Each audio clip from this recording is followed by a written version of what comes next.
Two, 1, 2.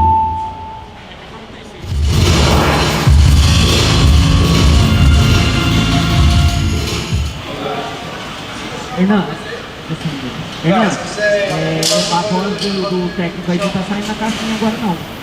Parou de sair. Saiu pra cá.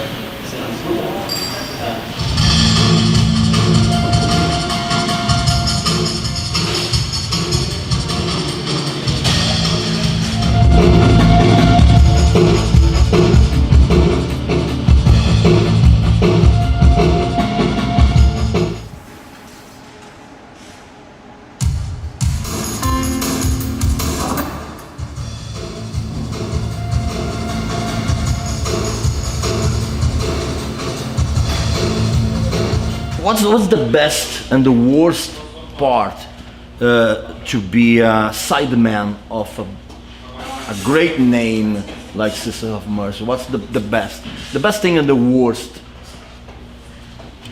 I don't think there is a bad thing. I mean, you get to be involved with such amazing music and such a legendary, artist. You can't help but be inspiring by being beside Andrew. I mean, I don't see a negative at all. I mean, we all have specific jobs in the band and very happy with what we do. I mean, there's no negative, actually, I don't think. No, I suppose if there was any kind of a downside, it would be you're there as a musician and in your own right, and you've got your own ideas and your own thoughts. And certainly when you first join a band like this, no one cares about any of your thoughts or ideas. Right. And when people talk to you, they basically want to ask you about the main person. Yeah. They see you as a bridge to that person. Yeah, you're definitely a gateway. Yeah, and that sometimes feels a bit strange, and it's completely understandable. Yeah. Who are we? And he's someone who's achieved a great deal. Right. But he's always been quite keen to not press that. He's always said to us, "You guys are members of this band. We are the Sisters of Mercy. It's not you're the hired hands." Yeah, totally. Did you change your guitar style to play the Sisters of Mercy songs? Did you change your guitar approach? I certainly did. When I came to this band, first of all, I was much more of a metal guitarist. I played a lot, I overplayed too much, and over the years, I think I've managed to cut it down a lot to make it more about the essential things that the song is about. And quite early on, Andrew played me a lot of Motown music, and he said, "Listen to this. This is how the instruments should fit together. Everybody has their part in the machine, and just because you're not playing doesn't mean it's not part of the band.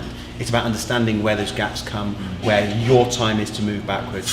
And so I think my playing has improved a lot thanks to that, of understanding my role rather than just trying to play all the time, which was my approach when I first joined the band. What about you? Well, I think I come from a frontman position, singing and playing guitar, and always more rhythm based.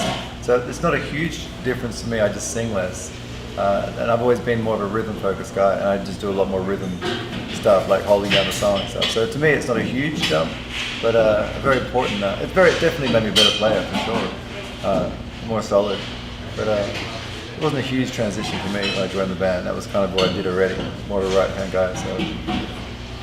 Do you prefer the single coils or humbucker? Not only with your Sisters of Mercy, but in your kind of music, do you prefer the single coil sound or the humbucker? Generally speaking, clean sound, single coil, drive sound, humbucker. That's the general Yeah, as a rule. general call, yeah. Yeah, there are exceptions, but normally that's the way it sounds best. Single coil on a drive sound sometimes sounds a bit weak for this sort of music. Yeah, it depends on the music. Again, it depends on the music. Like you're playing like blues, like Stevie Ray Vaughan, you want a single coil dirty sound. You want it to be less aggressive and less attack. But yeah, for the attack, definitely the humbuckers and stuff. But And then sometimes if you have a clean sound on the humbucker, it's too present, it's too almost aggressive sound. Whereas With pressure. Yeah, whereas- pressure.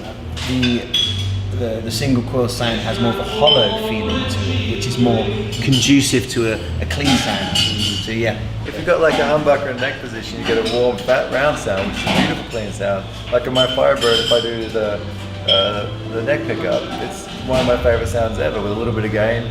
It's a really full, fat, round sound, which you don't get with a single coil. Again, it's all whatever you require, you know. Like some of the songs you play on the Strat, I mean, it would sound silly on humbuckers. It's just meant to sound that way. This is all, you know, each will sound, you know. You can't really say different one. tools for different jobs. really. Basically, yeah. You don't hammer in a nail with a pancake, as they say. That old classic phrase that classic you know so phrase. well. Yeah, so Yeah, I saw on the stage you use the Kemper amplifier, yeah? You too. What's your opinion about this kind of technology in the guitar world? Is it an easy way to play on the road? This kind of equipment is a good simulator, or do you miss the tube amps and that kind of? It's a really interesting question because it's super practical for us to be able to have these Kempers. We've got every single effect you can ever want, every single amp you can ever want, in one very portable, compact and reliable piece of equipment. and we fly every day, so we can't bring 2 stacks and all the pedals and stuff. But it means we're turning up with the same sound every day. Consistency. We had direct now too, so it's every day is the same sound, so it's easy to work with. In that sense, it's ideal. And as it stands at the moment, in terms of how it sounds, there's very little difference. What I'm wondering is, in the same way as if you watch a movie from 10 years ago and you thought the CGI was great exactly. then, maybe in 10 years' time we'll listen back and go, man, we thought that sounded, did we really think that sounded? No, I think that's true with the pods. Like when you've had the first generation pods, the Line 6 stuff, it was cutting edge. But if you listen to it now, it's no edge. There's no cutting. It's just crap.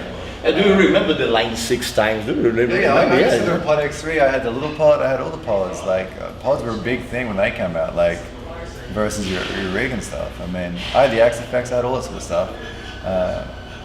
I mean, if you had the ideal situation, I'd probably go more amp based. But for what we do, it's perfect, and you can't beat the way we do it. We just fly in, plug in, turn on. It's there. It works. Also, it cuts down the variables. You've got 10 pedals in front of you. Yeah. There's so much to go wrong. Cables, batteries, so power many things to supply, go wrong, but noise. everything's all in one box.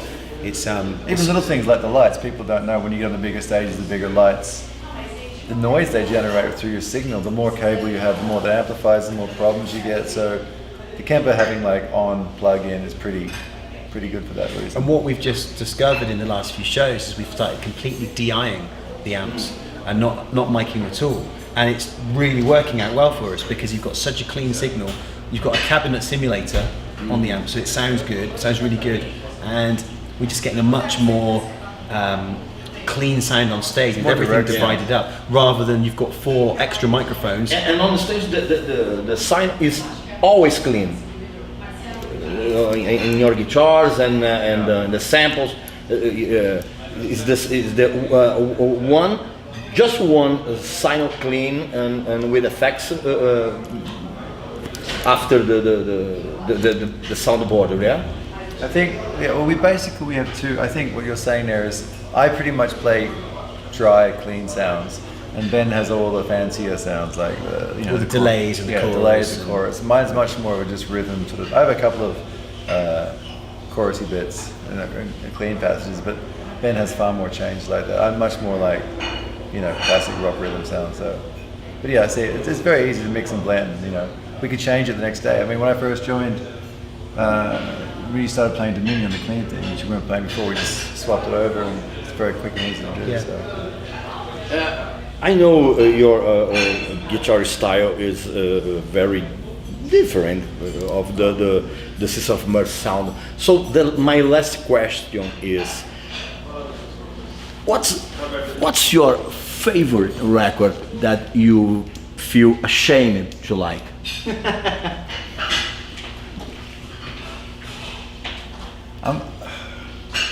I don't know who's going to see this. I mean, I've always had a soft spot. I'm gonna say it. I'll do it. I had a soft spot for Enigma as a kid. What's your Playing the guitar. skeleton In the closet. in the closet? Like a Spice Girls album or Kenny G album. This kind of shit. I think it's more to do with maybe slightly. There's nothing I feel really ashamed about. It's more things that are unexpected. Come on. No, it's more things that No, are yeah. unexpected. Like if I think back to the first album I ever listened to religiously, over and over again as a kid was Michael Jackson Bad, and I still love that record. And That's a good one. and it's great. That you know. wasn't a bad I'd never had a record at an early age. It was like, oh, It's a actually, bad album. yes, Yeah, it's it's a bad. bad album. Yeah. But I never had one that was like, oh God, did I really used to listen to that? Because all of it was part of my musical development from pop music, and with Michael's songs, I always liked the guitar ones more. Naturally, then I became interested in rock music, and then metal, and industrial, and goth, and everything else. So there isn't really anything along the way. Maybe there's a couple of bands in the '90s where I was so lost because there were so few bands in the '90s that I actually liked, that I sort of liked them because it was the only thing I could like.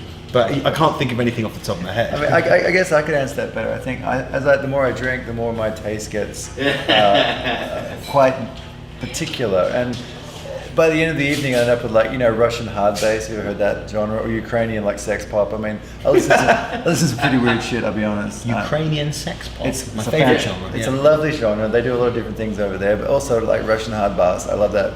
I mean, it depends on your mood. Like Bear Force One. I listen to pretty extreme stuff when I've had a few shandies, but I don't know. I don't think anything's really embarrassing at all. No, it's all good. It's all part of who you are. Everything you absorb, you take something from. I got no problem liking Robbie Williams. Like he does a great show. Yeah. You know, you can't argue. Very that good kind of show. shit. I mean, And the albums are good too. Robbie Williams. I was listening to Sepultura just before I came here, like Opeth, but I also listen to go on like Nick Drake or obscure 70s folk music or weird instrumental 60s. I don't really have I don't think anything's really bad. There's been, I'm a big fan of, or certainly as I was growing up, I was a huge fan of 80s glam rock, hair metal, that sort of thing. Huge. And there are a few albums in my collection that I look back on them now and go, they're not actually that good. But Yeah. because they were part of that genre, Yeah. I was like, no, I have to have it. I have Absorbing to. everything. Yeah, absorbing everything. So go back and actually that album, the musicianship isn't very good, and the songs aren't very good. But because it was that genre, I was like, no, I have to have it. No, I had that with grunge. When I was big in my Nirvana, Smashing Pumpkins phase, I tried to get all the Seattle bands, and an awful lot of them weren't very good. But back then you didn't have streaming or YouTube, so you just went to the record store and bought the CD and hoped it was good. But a lot of the times it just wasn't. Based on things like the track names or what the guys look Well, like on fact, the back. it was or- the way they looked Yeah. and the fact it was part of that movement. Yeah. That was a big thing in the early 90s, I think. I don't regret anything. Okay. Thank you very much. Thank you, man. I got one question. Is it true that you play on Ghost? Can you? I can neither confirm nor deny Can't this. answer that question. Yeah, because it's new information for me because I don't know about that, and some guy told me about this. I thought, well, okay, I must to do this question. I think I know which guy it was too. Okay. Thank you so much. Thank you very much for having us. Obrigado. Valeu. Meu amigo e minha amiga, você que já assistiu os nossos outros vídeos aqui na nossa série do Por Dentro com Paulo Barão, certamente já conhece o Pedro Nicolas. Pedro Nicolas ou Pedro Nicolás? É engraçado porque eu tenho uma Pedrão. irmã. Minha irmã é Suzana Nicolás. Eu sou Pedro Nicolas. E a minha outra irmã chama de Adriana Nicolas. Mas o nome, a gente é espanhol, o nome é Nicolás. Nicolás. Mas eu sou conhecido como Pedro Nicolas. Perfeito, ninguém pode dizer que a tua família É a mesma merda. sempre pensou de uma maneira estática, né? Não, absolutamente. Sabe por que eu tô conversando aqui com o Pedrão, cara? Porque o Pedrão tem umas histórias muito legais. A gente está aqui nesse nosso episódio, aqui nos bastidores dos shows do Sister of Mercy, que é liderado por um dos grandes malas do show business, que é o Andrew Eldridge, que é um cara que não dá entrevista, que ele detesta jornalista, que detesta não sei o que, que detesta um monte de coisa.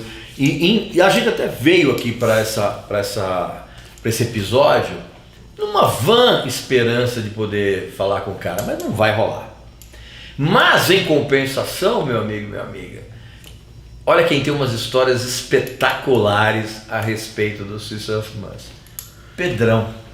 Pedrão, diz pra mim, quando foi a primeira vez que você trabalhou com o Sisters of Mercy, num show do Sisters of Mercy? Qual foi a tua primeira impressão que você teve? A primeira vez eu acho que faz uns 15 anos mais ou menos. Foi um show que eles fizeram em São Paulo, no Via Funchal. Eu tava nesse show com uma fumaça do demônio, um som... Essa história da fumaça foi a primeira vez que eu tive que me veio essa informação, que eu tive contato com essa coisa de que eles usam muita fumaça no show. A ideia é que eles não, a ideia é ele não ser visto pela plateia. Esse é o conceito. O rolê é esse aí. Muita fumaça, muita luz branca, muita luz blind light, luz na cara das pessoas para cegar as pessoas. A banda, todos no palco, todo mundo de óculos escuro e fumaça e luz branca pra cacete. E naquela época, não sei se você lembra, no palco tinha um andaime montado, um andaime de obra, o cenário deles era um andaime. Não deu pra ver muito bem, né? Mas tava lá. Eu lembro que na época a gente demorou um pouco pra entender. Porque essa ideia do andaime depois foi usada, sabe por quê? Que era pelo Peter Murphy. Falando que na época ainda não era um negócio que você manda pelo WhatsApp as informações, a informação chegava de uma maneira meio... Enfim, a gente montou, alugou um andaime de uma empresa de construção civil e montou o andaime, que era um andaime mesmo, um andaime desses de obra. E aí, outra coisa que hoje... O Sisters of Mercy tem essa história do Dr. Avalanche, né? Que era um drum machine. Isso, que hoje em dia eles não usam mais, hoje em dia são 2 laptops.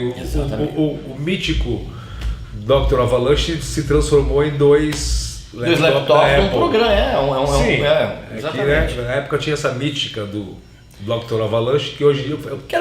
na verdade, eles mesmos admitem que esse papo não existe mais, eles nem chamam mais isso de Dr. Avalanche. Mas na época, nos anos 1900 em Guaraná de Rolha, uma porra que era meio um sintetizador. Era uma Roland, na verdade, que depois virou e aí tinha uma lenda, não sei direito, que era meio que como se fosse o baterista da banda, né?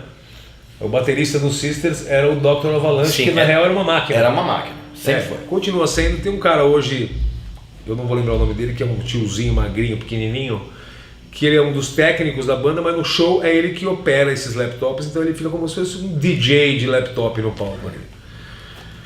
E, bom, como o Regis estava falando, o Andrew não é das pessoas mais sociáveis do mundo. Eu poderia até achar assim, não é um cara fácil. Não, ele não é difícil, ele é um cara de boa, super tranquilão, na dele, bem na dele.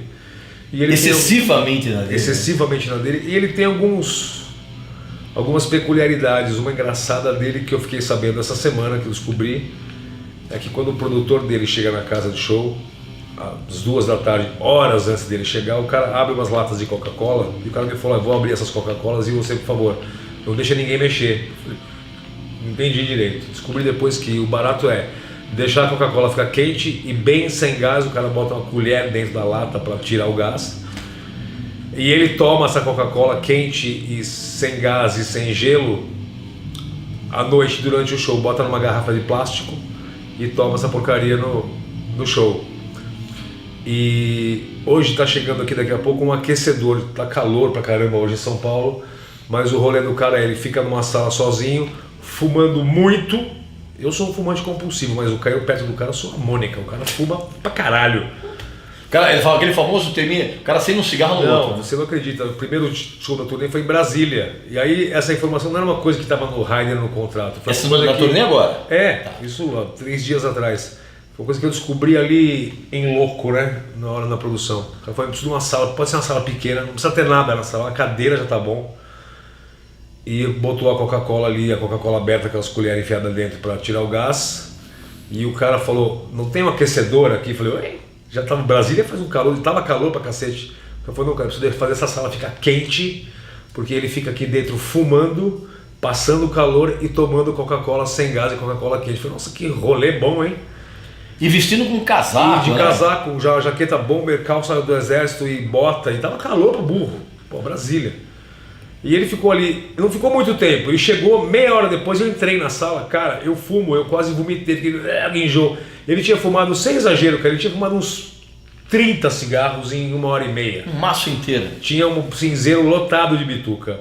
Eu entendi depois, um amigo meu que trabalha com o Creedence me viu postando que eu ia fazer a turnê do Sisters e falou, pô, me manda uma bituca do Andrews. A bituca Com cigarro. souvenir, Parece que tem uma, eu não sei exatamente, mas parece que tem uma lenda nessa história dele, dessa relação dele com o cigarro. Mas de fato, enfim, eu não sei se é lenda, se não é, mas uma coisa que eu sei que é verdade, o cara fuma muito. Muito, eu não sei como ele tá vivo ainda. O cara fuma pra burro. Aliás, tem uma história absolutamente sensacional que o Pedrão vai me confirmar agora, nesse exato momento, que tem a ver com um analgésico. É assim, Cara, essa é verdade essa história, essa Pedrão? história é verdade, eu te contei ali em off. Eu não sei se eu posso contar essa história pra câmera, porque afinal de contas é uma coisa que vai mexer com a intimidade do cara. Eu acho que isso tem que respeitar. Tá bom, se Eu você não conto essa história com meus amigos, mas eu acho que Tá bom, a gente entendeu? pode Botar tirar na isso. internet, eu acho. Tá bom. Não tira, deixa assim como tá, deixa para as pessoas, sei lá, imaginarem. Você vai como editar pode essa resposta aqui, mas eu vou contar, eu vou falar aqui. Não, nem acho que não. Você acha que não? Chega a falar. ser. Eu acho Não que vamos usar isso. Não quer usar? Muita exposição. Eu acho Até que é. pro próprio Pedro, puta exposição. eu Você acho se assim, envolve com essas coisas? eu acho que eu tô expondo um cara que nunca me expôs a nada, então acho que é tá bom, injusto. não, sacou? não, ok. Necessário. Tá bom. Mas a história é muito história é engraçada. ótima. A história é sensacional. A história é sensacional. A história é sensacional. A história é sensacional. Ô, Pedrão, me fala uma coisa. Você, evidentemente que você já você teve essas histórias, essas impressões a respeito do Andrew Eldritch. Você acha que isso, no show business, pela tua experiência, isso é mais um padrão ou é mais uma exceção? Eu acho que hoje em dia é mais uma exceção. Eu acho que já foi um padrão. Esses artistas que têm maluquices, que têm desejos loucos, eu acho que já foi um padrão. Eu estava lendo outro dia o livro do... Eu não sei quem escreveu, mas é um livro sobre o primeiro Rock in Rio, em 85. Não, minto, não é um livro. Eu estava lendo uma entrevista com a Ingrid, que é uma carioca, que ela é quem monta os camarins do Rock in Rio, acho que desde a primeira edição do Rock in Rio. E a Ingrid tem histórias incríveis sobre extravagâncias de grandes astros. E ela falou justamente isso, que hoje em dia, principalmente esses astros mais velhos, eles estão mais na de saúde, de se cuidar, de comer bem, de se alimentar ou comida vegana ou vitamina, acho que passou essa fase do cara pedir 200 toalhas e 40 gramas de cocaína no camarim. Ou talvez eles tenham caído na real de que assim, esse tipo de excesso lá na frente vai cobrar um preço. Sim, da mesma maneira que eu também sei que uma coisa que se fazia, existe vídeos disso, você sabe, daqueles caras dos Stones ou do sei lá de quem, destruindo camarins. Porra, o cara destruiu o Jogando camarim. televisão pela- O cara destruiu o pela camarim janela. aqui do Tom Brasil, na hora de fechar o borderô do show, vai pagar quanto pelo camarim que ele destruiu? Então acho que as pessoas, eu não consigo imaginar hoje em dia o Robert Plant destruindo um camarim. Né? O cara com 70 e tantos anos de idade não vai destruir camarim. Nem o mais, Keith né? Richards vai fazer. Nem o Keith Richards, muito pelo contrário. O Keith Richards, tenho certeza que ele não destrói, que ele não joga mais televisão nenhuma pela janela. Qual foi o cara mais legal com quem você lidou? Mais legal? Em toda essa tua história nos bastidores. Cara, tem vários caras bem legais. Que eu vou depois te perguntar quem foi o pior. O cara mais legal, uma pergunta difícil essa, mas tem vários. O que te causou a melhor impressão? Alguns se tornaram amigos. O Olga do Toy Dolls é um bom amigo, é um cara muito legal. Um dos caras mais legais para se entrevistar. Ele é divertidíssimo. Quer ver quem mais é? Acho que não só gringo também, tem, enfim, eu conheço todo mundo e todas as bandas brasileiras, eu tenho grandes amigos no rock, independente do tamanho, do estilo. Eu sou muito amigo do Dinheiro Preto, é um cara muito legal. É verdade. O João Gordo é padrinho do meu filho, é um cara muito legal. Também. Você Você vê que o João Gordo é um cara, ele é um cara muito legal quando você conhece realmente o João Gordo. eu não sei, eu conheço ele há tantos anos que eu não tenho essa referência de não conhecê-lo, mas enfim. Eu fiz agora a turnê do Creedence e o baterista, o Doug Cosmo, ele é muito legal, ele me contou histórias incríveis, ele me contou, a gente tava bebendo no hotel, o cara tem 80 anos de idade, a gente tava no hotel em Curitiba, semana passada, tomando cerveja, ele falou, vou te contar uma história, o dia que eu conheci o Elvis Presley. A história foi incrível, eu me senti muito privilegiado de estar com ele me contando a história pessoalmente. E ele me contou também a história do dia que ele foi no apartamento do Frank Sinatra em Nova York. Então eu acho que essa minha profissão às vezes me traz esse tipo de privilégio de ouvir uma história dessa de um cara desse da boca dele. Perfeito. Acho Porque sensacional. o cara foi testemunha ocular da história, eu como né, cara? sou um cara, eu gosto muito dessa, acho que o tipo de música que eu mais gosto, poderia dizer, é rock clássico. Ouvi uma história dessa do Cosmo, do Creedence, ele me contando o dia que o Creedence foi num show do Elvis, e o Elvis agradeceu a eles ao vivo, e ele falou, e no dia eu chorei, e aí ele começou a chorar na minha frente, ele falou, fiquei emocionado agora de novo. Então eu passei mal, né, cara? O Ronnie James Dio era um cara sensacional, fiz turnê com ele, assim, o cara era muito foda. Ele muito era bacana. muito atencioso, Muito né, cara? carinhoso, muito educado, muito bacana mesmo. Agora, gente legal, fiz muitos amigos. Ao inverso, o cara mais mala que eu já trabalhei na vida, eu fiz uma turnê grande com ele, foi o Morrissey. O Morrissey é um mala sem precedente, eu nunca vi nada igual. É um negócio que é fora de qualquer tipo de padrão, né? É fora do padrão. Quando a gente fez a turnê do Morrissey... Tem alguma história boa? Tem uma boa. Tem algumas. Tem algumas. Ele não falava com ninguém, que não fosse os assessores dele, mas as equipes locais contratantes. Nem quem estava pagando para ele fazer a turnê, ele fazia questão de não nem olhar para a pessoa.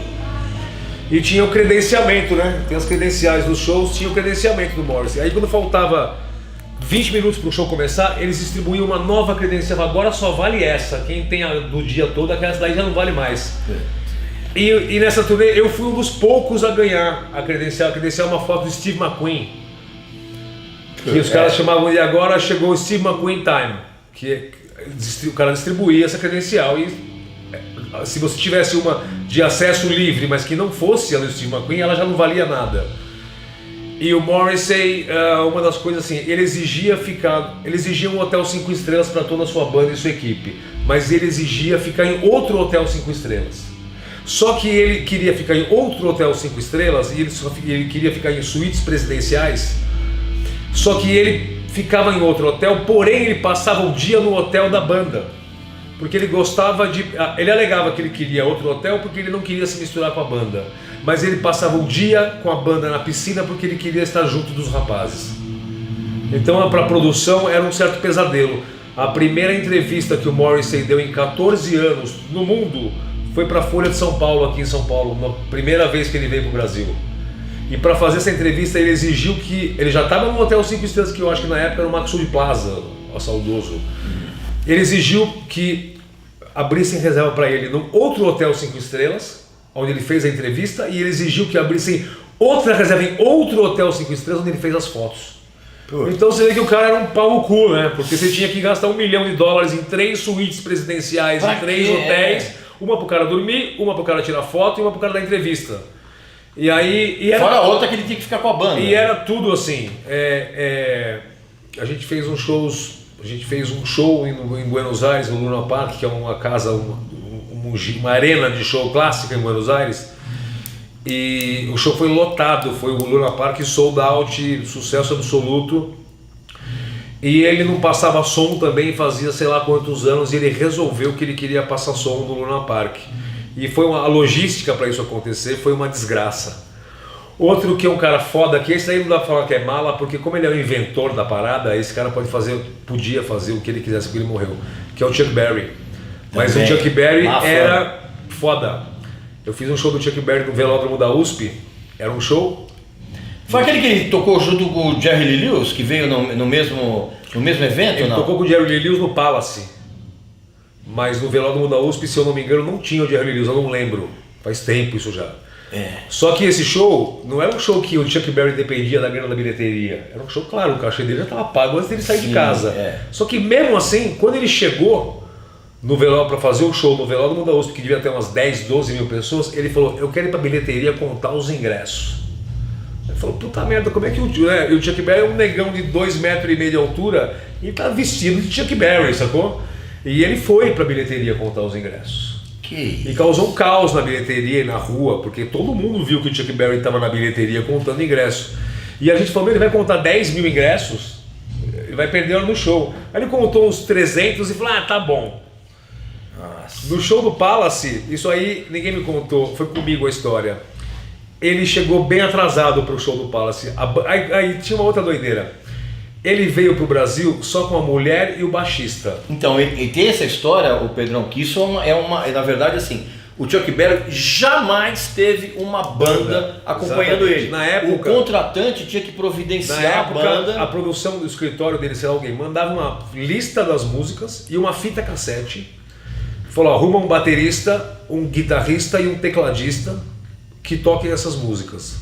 E um baixista também. O baixista era dele. O baixista ele vinha, que era um baixista, um velho caipira assim, que era meio brotherzão dele. E a mulher dele.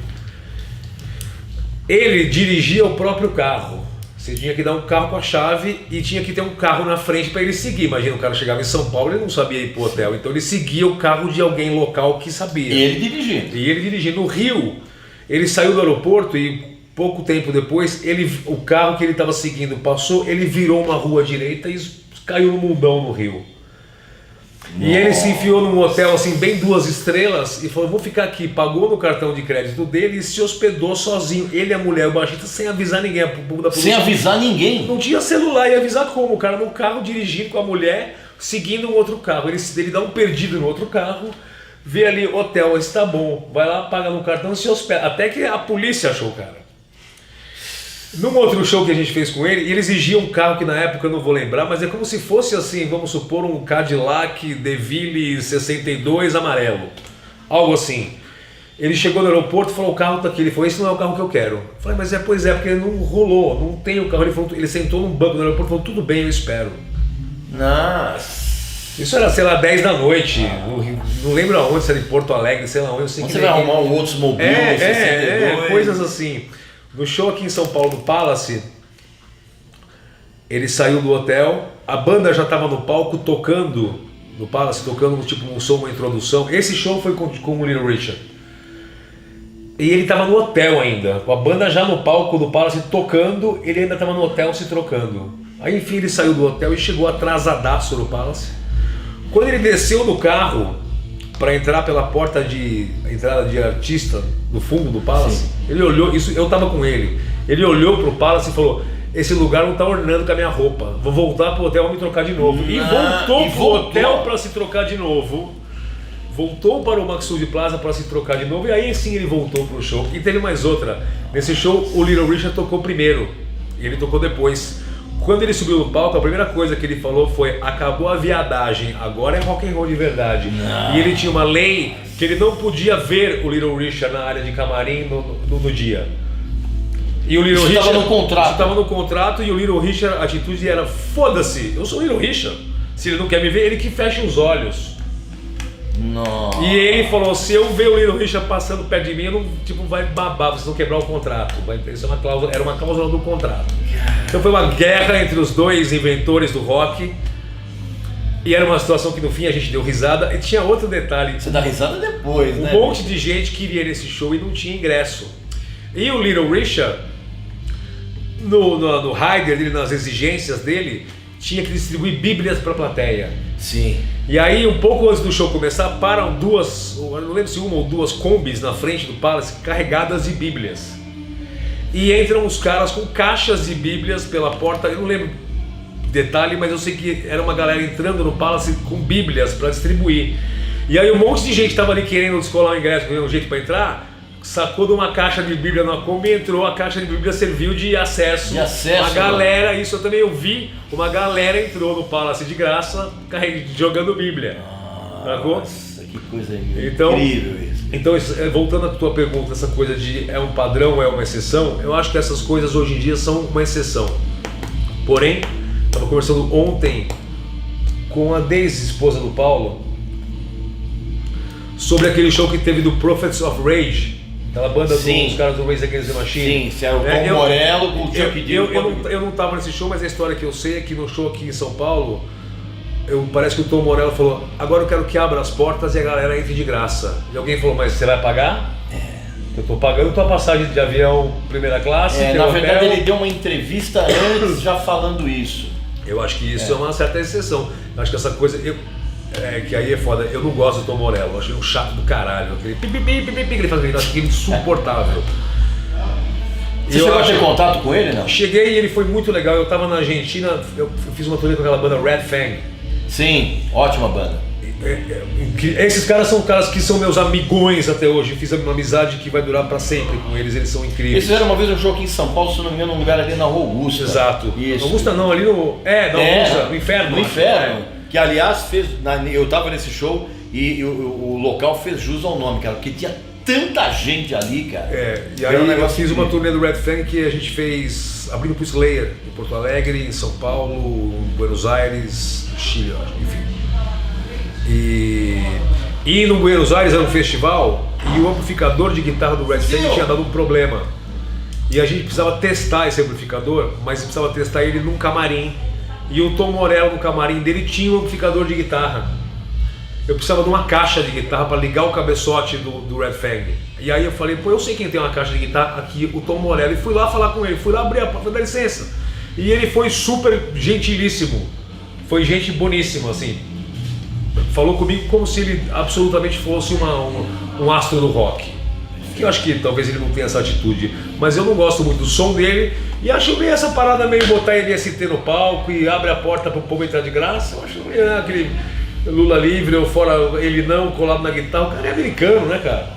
Acho que o cara não tem a menor ideia do que acontece politicamente. Eu acho que pode ser que ele tenha, eu posso estar enganado. Você lembra uma banda que chamava Shelter? Era uma banda hardcore.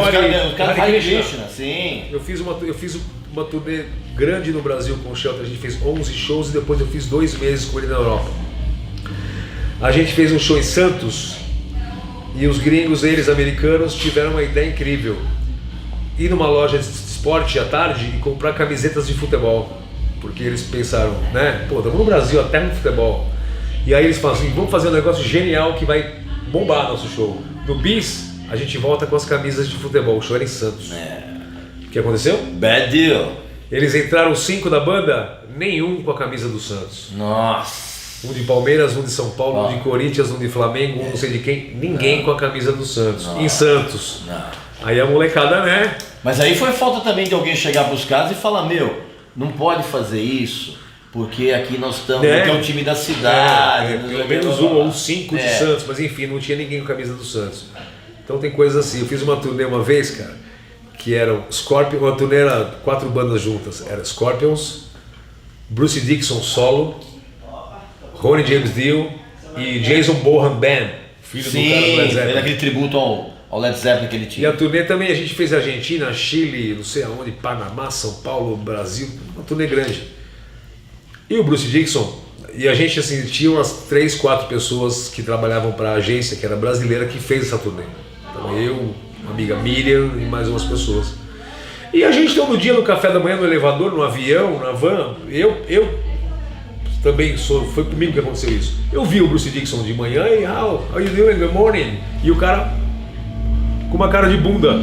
Ele nunca dava bom dia, nunca dava boa tarde, nunca dava boa noite, ele sempre fazia um tipo arrogantão. Deixa eu fazer um show no Peru, em Lima.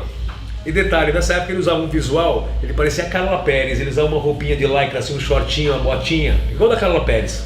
Nossa. Ele comeu alguma parada no catering ou bebeu água, não sei, eu sei que ele deu-lhe uma intoxicação alimentícia braba. E tava rolando, o show dele ia começar, soltaram o intro para começar o show, ele tava deitado na rampa do palco em posição fetal, chorando. Intoxicação alimentar desgraçada. Aí eu fui lá e ajudei ele. No dia seguinte de manhã eu dei bom dia pro cara. O cara, daí pra frente ele dava bom dia, ele ficou fofo. Então, esse tipo de coisa, as histórias tem, como eu te falei, a história do cara do Sisters, eu não gosto de expor. Não, eu contei pra você a história, eu contei a história pro Paulo ontem, mas eu não vou contar pra câmera porque eu acho... A história da aspirina? Foda, né? Deixa eu trocar aí.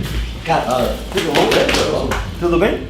Cara, ele tá contando a história. Cara, essa história é foda, cara. Ele me contou ontem e falei... Eu contei pra ele, ele falou, não, conta pra câmera. Aí eu falei, não, eu não vou... Não, tudo bem, ele já teria ido. Mas eu acho assim, eu não... Não pode. Não vou expor um cara que jamais iria me expor. Eu acho injusto. Vamos fazer o encerramento agora. Já contou muita história. Mas você realmente que eu queria gravar a banda de abertura, porque a banda que está fazendo toda a América Latina. E a banda é legal, viu? A banda é legal. Foda. Vamos lá, vamos só fazer o encerramento. Beleza, pessoal, então essas foram algumas histórias sensacionais que o Pedrão aqui contou pra gente dentro desse episódio do Por Dentro com o Paulo Baron aqui no show do System of Mercy. A gente não vai conseguir falar com o Andrew Eldritch, mas em compensação tem umas histórias muito boas. Quem sabe, viu? Será, meu? Quem sabe? Não, eu acho que não. Ontem ele estava muito simpático. Se você levar uma Coca-Cola sem gás quente pra ele, pode ser que ele fale com você. duvido. Obrigado. Eu quero que hoje você conheça essa banda que está abrindo e fazendo toda a turnê do Sisters of Mercy. O Andrew, o cara super chato, ele gosta de escolher as bandas. Isso aí é uma opção dele. É uma opção dele. E se ele não gosta, ele corta, realmente. E ele amou, pediu. Em princípio, eles iam abrir apenas Curitiba e São Paulo. Ele pediu que se podia separar toda a turnê. E eles estão fazendo toda a turnê da América Latina. Porque essa banda chama Secret Society. Secret Society. Os caras são de Curitiba. Os caras são todos empresários famosos. O baterista é um empresário que tem a maior empresa de LEDs do país. São caras bem resolvidos. Só que a banda já existia há muitos anos atrás. Os caras, você vai ver agora, eles são muito entrosados. São daquelas bandas que realmente são 3 caras que tiram um som incrível. E eles trabalham super profissional. Melhores equipamentos, gravam seus roads, inclusive. Puxa, vamos conferir isso agora. Vamos lá, vou te mostrar aí. Tá?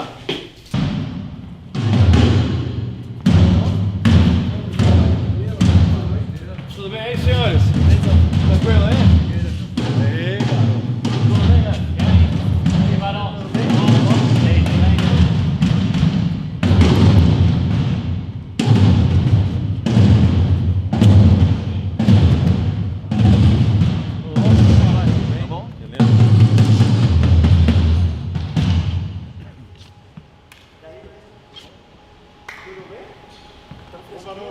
Boa tarde, senhores.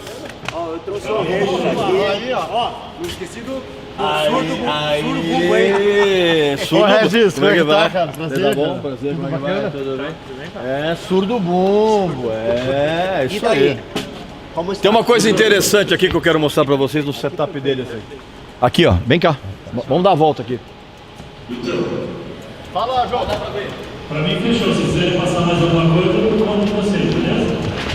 Isso é uma coisa muito interessante aqui, ó. Um surdo bumbo. Ou um bumbo surdo. Não, surdo bumbo. Aqui, ó. Que é muito legal, uma ideia muito legal. Quantos polegadas é essa porra aí? Isso aí, esse é 20, né? É de 20. Esse é um gongo bass É. de 20 polegadas. Muito legal. Esse tipo de disposição é uma coisa também que hoje se tornou muito comum. Eu mesmo, por exemplo, como baterista, eu também uso esse tipo de coisa. Você usar o ride exatamente na posição onde era o segundo tom. Isso aí, em termos de ergonomia, Fica bonito pra caralho. E fica bonito, fica bonito. Não, ficou bem legal. Vem cá, Rondinho. Quero aproveitar que você está aqui no papo, chegamos no momento certo. Como vocês sabem, não sei se vocês sabem, bom, nós temos com o Regis um programa que se chama Por Dentro. E a ideia é mostrar realmente como são as coisas dos bastidores do show business. Nem sempre entrevistamos ou vemos as bandas de abertura. Normalmente a ideia é realmente a banda principal que está tocando. Mas eu comentei sobre vocês pro Regis, ele tinha curiosidade, nunca tinha escutado falar de vocês, tipo sim de nome, mas nunca de som. E eu estava explicando dos cuidados que vocês têm como banda e no termo de sempre estar cuidando que o som fique bem coeso entre vocês. Uma coisa que me surpreendeu muito quando conheci vocês é essa coesão que vocês têm sendo 3 caras no palco e que você se preocupa realmente por tudo, pelos instrumentos. Você vai ver os instrumentos, o som, ele sempre tem sua equipe que acompanha eles. Até porque nem sempre você, sendo banda de abertura, você consegue ter um tipo de, como é que eu vou dizer, um tipo de possibilidade de poder ter a estrutura como vocês gostariam. A gente sabe muito bem que cada caso é um caso. Muitas vezes você ser banda de abertura, às vezes às vezes até um tiro no pé. É um tiro no pé. É um tiro no pé. Se você não está bem preparado para isso, E isso é uma coisa que é absolutamente fundamental. Assim, quando você tem a possibilidade de ser a banda de abertura, você tem que estar pronto para isso. Então, e tem um negócio bem interessante. Eles passaram um perrengue duro. Tiveram 2 perrengues na história agora que a banda está. Dos fortes, vamos chamar. Quem nunca passou Quem não perrengue? passou por um perrengue, né? Eles foram para Bolívia e abriram para Europe. O que aconteceu? Os caras estavam no lugar mais alto. Nunca eles tinham ido nessa altura. Estavam tocando em Potosí, a 4.000 metros de altura. Faltou E eles, ar. cara, eles estavam sem equipe. Estavam solamente com o engenheiro de som, correto? Exatamente. E levando sem equipamento deles, porque um avião não consegue levar uma bateria como essa. Não pode levar todos os amplificadores.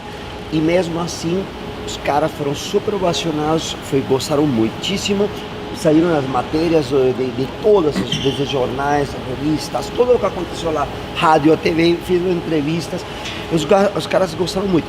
Aí é quando você percebe, no que bem que você está falando, a diferença às vezes entre um artista e outro. Por quê? Às vezes os truques que eles conseguem ter para ter ser coesos desse jeito. Porque quando você chega e você não tem teu equipamento, você não tem tua equipe, não tem tuas coisas, tua passagem de som, e quando você está em uma altura normal, as pessoas pensam que quando você está em uma altura alta é uma né? Eu pensava assim também. Cara, é uma diferença. Isso é totalmente. mito. Imagina, não sei Eu o que. avisei ele, eu já tinha ido pra La Paz, eu falei, galera, vocês vão mais alto que La Paz. O bicho vai E pegar é lá. difícil porque você não consegue pensar igual. Você não pensa igual. Não. Sim, porque Você tá você tem menos oxigênio no cérebro. Totalmente. Então o que acontece, cara? A tua capacidade de raciocínio, percepção é completamente diferente. Fica muito prejudicada. E bom, esse foi o e eles iam abrir o show da Tária, chegaram a Chile, e foi quando em Chile começaram os grandes distúrbios, eles não puderam tocar, ficar no show da Tária, eles tiveram que se acuar dentro do hotel, porque na rua que eles estavam foi onde aconteciam todos os desastres. Vocês ficaram praticamente presos no hotel, é isso? Nós ficamos presos no aeroporto, nós chegamos, estava em estado de sítio. Conta essa história. Não como tinha foi? mais táxi, não tinha mais nada. A gente não conseguia sair do aeroporto pro hotel. A gente fez uma aventura. A gente conseguiu 3 da manhã, a gente chegou às 8 da noite. 3 da manhã a gente conseguiu uma van furgão de transporte de verdura. E a gente entrou nessa van e atravessou a cidade, o aeroporto. Então a gente viu a cidade às 3 da manhã. Só o exército, as barricadas nas ruas, fogo, pegando fogo, né? Ainda Quer dizer, fogo. é aquele, Foi uma visão, é aquele cenário que você só vê em filme, né? Só vi na televisão, cara. Eu não imaginei nunca na minha vida que eu ia me deparar com uma situação como aquela. Foi. E no dia seguinte, daí piorou a situação. Foi o dia botaram que... fogo num prédio. Negócio. Infelizmente o negócio tá feio. Interessante, né, cara? Mas assim, o que eu acho que é fundamental também eu não sei se vocês conseguiram isso. Por favor.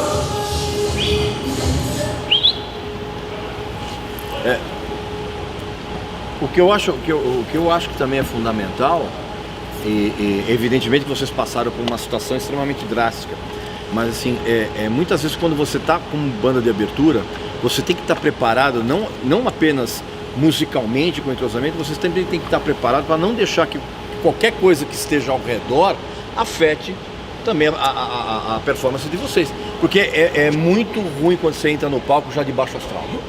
Exatamente. A gente pegou algumas situações de ter uma passagem de som muito curta, que não deu tempo de deixar 100%. Você consegue acertar ali na primeira, segunda música, mas a gente não deixa a bola cair. A gente tá ali tocando, tá ouvindo mais ou menos, o técnico ainda tá acertando. E eu vou falar uma coisa pra vocês. Vocês não fazem mais do que a obrigação. Porque quem realmente vai encarar vida profissional na música, no show business, meu amigo, você tem a obrigação sua você ter um jogo de cintura para você driblar todo e qualquer tipo de dificuldade. Porque é exatamente quem não tem esse jogo de cintura que muitas vezes acaba ficando pelo caminho. Então. Você pode conversar com quem você quiser, com o pessoal do YouTube, do pessoal do Metallica, quem quer que seja. Por isso. Todo mundo vai contar histórias de que, cara, a gente precisou dar um jeito de última hora para E vou mais, tá? Regis, quando você vai a um festival... Festival pior ainda mais. Pior. Você tem um horário, um time, quando você tem apenas para montar teu equipamento e fazer um line check. Se você tiver sorte, porque se você tem muito equipamento e muita coisa, você não consegue nem fazer nenhum line check. É o que seja, o que Deus disser, entendeu? Então o que acontece? Realmente, eu acho que o ensaio, a preparação, estar entroçada com uma banda faz toda a diferença, porque na hora da hora, e também a equipe que te acompanha, se você tem sorte de levar uma equipe boa, que conhece toda essa parada, é bem diferente. Porque, por exemplo, montar uma bateria exatamente como, por exemplo, Orlando gosta, solamente se tem um cara que realmente conhece, porque senão só ele pode montar. Por quê? Porque tem a ver com a medida do tamanho, de como ele vai tocar. Você sabia, para quem não é baterista, que se você tem um hi-hat, por exemplo, um pouco mais alto, ele pode te causar uma lesão muscular, inclusive depois de 2 shows seguidos fazendo essa história? Pois é, a altura de cada um pode inclusive te criar uma lesão muscular. Sim, mas aí que tá. Mas aí eu posso falar de cátedra porque eu sou baterista. Muitas vezes não existe, na verdade, um padrão. Você tá entendendo? Eu por exemplo, eu toco, por exemplo, um chimbal alto. Mas assim, cada vez, você sabe disso, você é batera, cada um tem um padrão diferente de montar. Agora, o que muitas vezes acontece, o que muitas vezes até pode acabar propiciando uma lesão, é o fato de você estar tocando numa bateria que não é a sua. Isso. Então, muitas vezes você tem um instrumento, você monta o instrumento da maneira como é possível montar o mais próximo, e mesmo assim, cara, não é a mesma coisa, porque não é a tua bateria. Então, muitas vezes, a própria movimentação que você faz, mesmo num setup parecido, é diferente do que é a tua bateria. Deve inclusive, a coluna, né? Também. Acredito, né? Não, mas isso vale também para qualquer um, você tá entendendo? Né? Agora, uma coisa que é preciso entender é o seguinte: não existe um padrão. Não existe um negócio, existe uma postura correta para tocar bateria. Não, cara. Acho que cada baterista se adapta, imagina, você pega os vídeos, ele. por exemplo, do Cozy Powell, por exemplo, que é um dos meus ídolos favoritos. Se você vê o Cozy Powell tocando, você fala, bicho, esse cara, ele vai ficar corcunda em provavelmente 15 dias. Porque ele era um cara muito baixinho, quase anão. O cara tocava numa bateria gigantesca e ele tocava completamente curvado. E o chimbal longe. Então, assim, ergonomicamente falando, né, em termos de postura, era a coisa mais errada do mundo. Só que o cara conseguia. E uma das melhores introduções de bateria da história, Stargazer. Mas é que dá. Mas eu acho que o grande lance é você encontrar a tua maneira.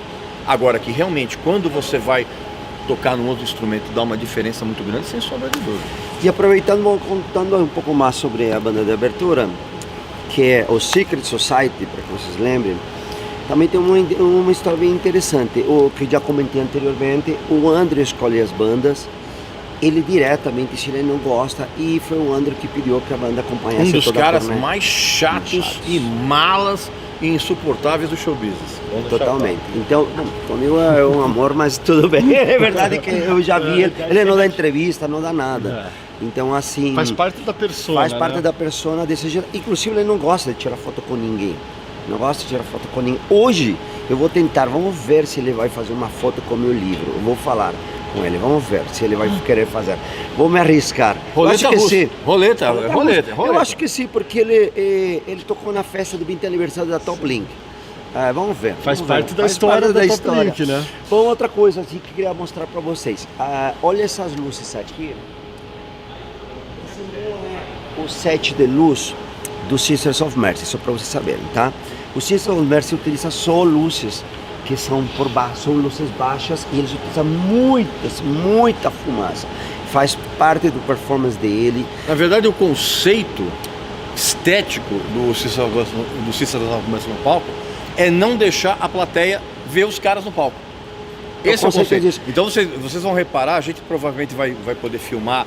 Claro que a gente não vai poder colocar o áudio original, porque tem todo aquele imbróglio de direito autoral que você já está careca de saber. Não vou ficar explicando aqui para vocês e também não vou explicar porque o canal aqui é meu e eu explico o que eu quiser aqui. Então, o que vocês vão ver nas imagens não é qualquer tipo de defeito. É o conceito estético da banda no palco. Muita fumaça, muito gelo seco, muita luz na cara da plateia. Então, É isso aí. E o André tem um comportamento bem interessante. Ele Pra eles poderem vai, enxergar. ele Ainda chega estão de sunglass. e tem a luz e ele faz os movimentos e ele sai da luz. Ele tenta não se ver. Vocês vão ver no vídeo como os guitarristas são os que jogam um pouco mais, brincam um pouco mais com a plateia. Mas mesmo assim eles têm todas essas marcações que vocês estão vendo aqui. Então, mas essas marcações que vocês estão vendo aqui, ó, que vocês estão acompanhando, você pode, olha, isso aqui, por exemplo, é uma coisa que raramente você vê, que são os monitores com a marcação fosforescente na borda. Por quê? Porque a coisa é tão escura e os caras estão tocando de óculos escuros que eles precisam ter uma referência visual, porque senão os caras vão começar a tropeçar. Exatamente. Ali também. Olha lá. Tá vendo? Aqui, ó. Vem ver Pra aqui, não ó. cair do palco. Exatamente, ó. Pode ver aqui, ó. Ó, tem toda a marcação aqui, ó, do limite onde eles podem ir. Por quê, cara? Porque o conceito estético é tão escuro que eles são obrigados a ter isso aqui. Vou mostrar uma coisa. Está vendo essa caixa inclusive lá atrás? Também, se você ver, por quê? Porque esse é um lugar onde chega o cara e inclusive o próprio Andro vai utiliza como apoio. Então assim, é super interessante, né? Então, para eles, eles utilizam essa luz em cima, que é... Bom, vamos ver em cada cidade como vai ser, né? Porque, por exemplo, Curitiba foi ótimo. Porque uma coisa bem interessante, escuta essa daqui, Regis. O promotor em Curitiba foi ele. Ele que fez o show em Curitiba. Então ele se garantiu, pelo menos a luz estava boa. Aqui a sorte está de que também... Isso chama-se legislar em causa própria. Aqui também está garantido, porque a casa já tem uma luz incrível. Então estamos garantidos. Só que não saber como que vai ser. No Rio vai ter super luz. Só que vamos ver o que vai acontecer em Chile e o que vai acontecer no México. É verdade? São todas coisas são de mistério, coisas que as bandas passam por aí.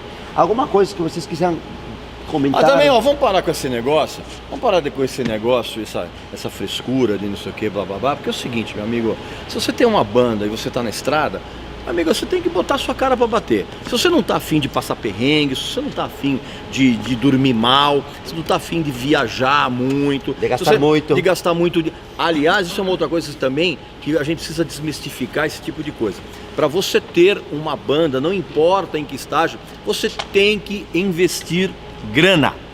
Ninguém vai ficar batendo na sua porta dizendo, olha, o seu som é genial, eu quero investir uma grana. Não, cara, precisa acabar com esse pudor de que, aquela banda, não sei o que, eles estão investindo uma grana para não sei o que, babá. Cara, tem que investir. E outra coisa, e mais uma vez eu repito, se você não tá afim de passar perrengue na estrada, se você não tá afim de dormir pouco, se você não tá afim de chegar cansadíssimo depois de um show, se você não tá afim de fazer nada disso, vai fazer outra coisa na vida, tá entendendo? Vai fritar hambúrguer em lanchonete, vai montar uma companhia de seguro, vai fazer qualquer outra coisa, meu amigo, porque não tem como você escapar dessa realidade. Estar no show business é basicamente uma atividade extremamente cansativa, extremamente desgastante e que por isso mesmo precisa te proporcionar prazer.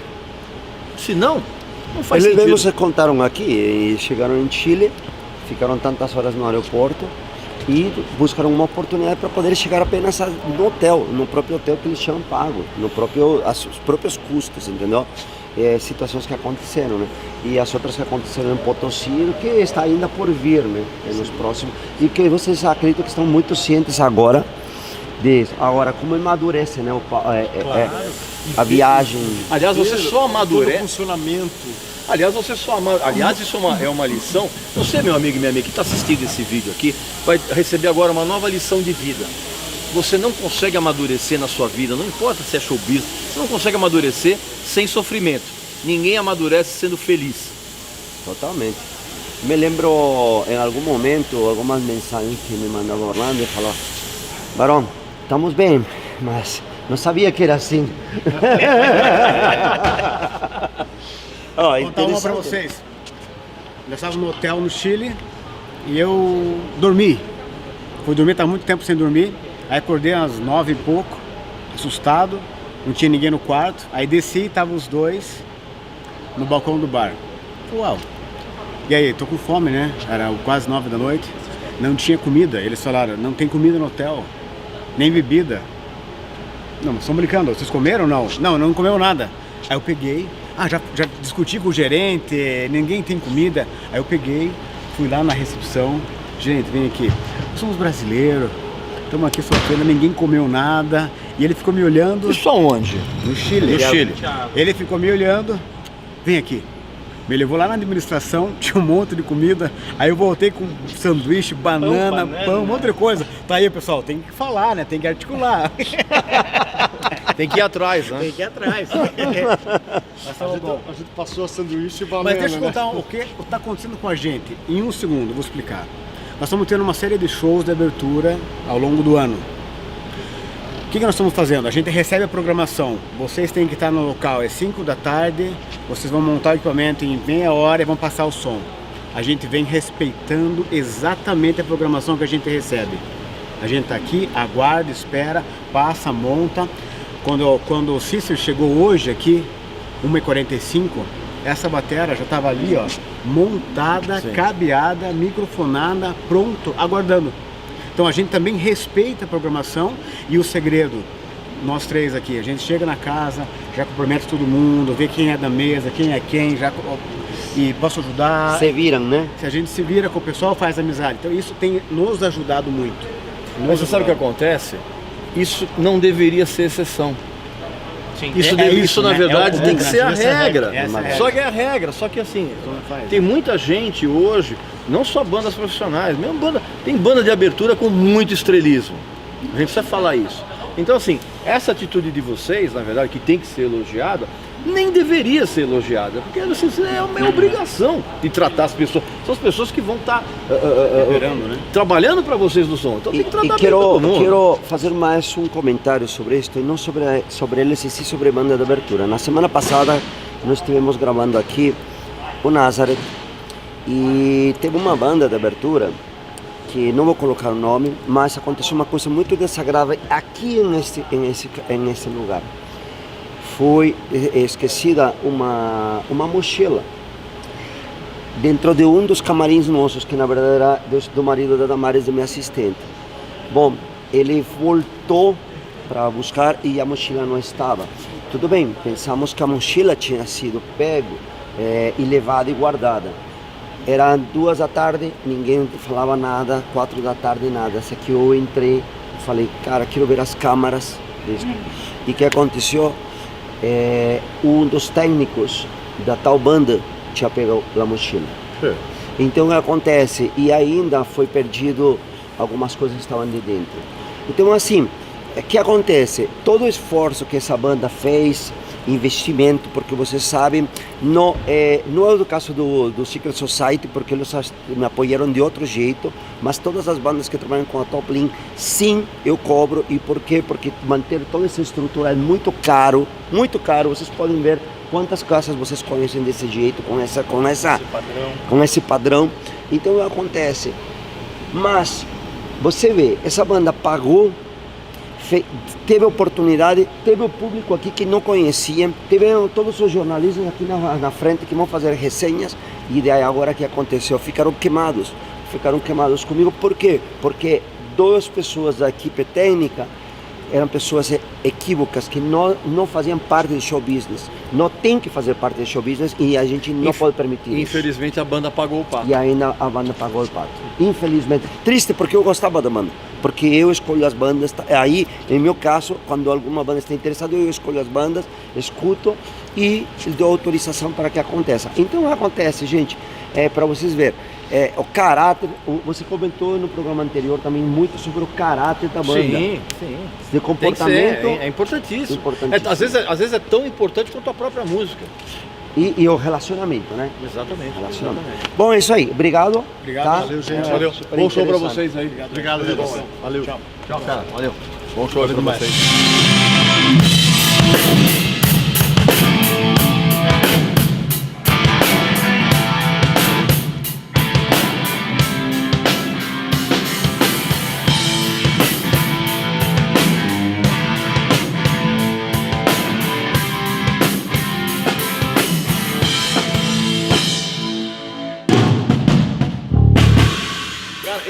set aqui longe é muito esquisito, cara.